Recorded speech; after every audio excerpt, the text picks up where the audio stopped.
شہر و فیروز میں 2007 میں چلڈرن پارک کا تعمیراتی کام شروع تو کیا گیا، لیکن ناقص پلاننگ اور عدم دیکھ بھال کی وجہ سے پارک کھنڈرات میں بدل گیا، جبکہ شہریوں کے واحد تفریحی مقام کا یہ حال دیکھ کر چیئرمین ضلع کونسل عبدالستار عباسی نے پارک ضلع کونسل کی تحویل میں لے کر بہترین فیملی پارک بنانے کا اعلان کر دیا۔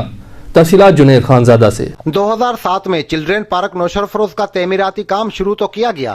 لیکن ناقص پلاننگ اور عدم دیکھ بھال کی وجہ سے نوشہر فروز کی اس بڑی پارک کا حال دیکھنے کو اب یہ مل رہا ہے۔ شہریوں کے لیے واحد تفریحی مقام کا یہ حال دیکھ کر ضلع کونسل چیئرمین نوشہر فروز عبدالستار عباسی نے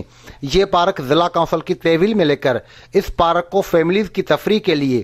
سال 2019 کے پہلے دن کا تحفہ پاکستان کی بہترین فیملی پارک بنانے کا اعلان کر دیا، جس کی ذمہ داری نامور artist deputy director social welfare Syed Ali Ahmed Shah کے سپرد کر دی، جس کا کام آج 2019 کے پہلے دن ہی شروع ہو چکا ہے۔ فیملی پارک کے گارڈ اور چوکیدار بھی تعینات کیے جا چکے ہیں۔ اس سلسلے میں آج ضلع کونسل چیئرمین نے سید علی احمد شاہ کے ساتھ پارک کا دورہ کیا، پارک کے اندرونی اور بیرونی حالت کا جائزہ لیا اور کہا کہ جتنے بھی وسائل درکار ہوں ان کو فراہم کیا جائے گا تاکہ جلد سے جلد یہ پارک فیملیز کے لیے اوپن کی جائے۔ چلڈرن پارک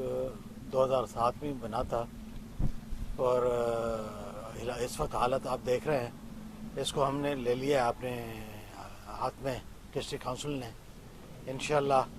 امید کرتے ہیں کہ آئندہ جب ہم وزٹ کریں گے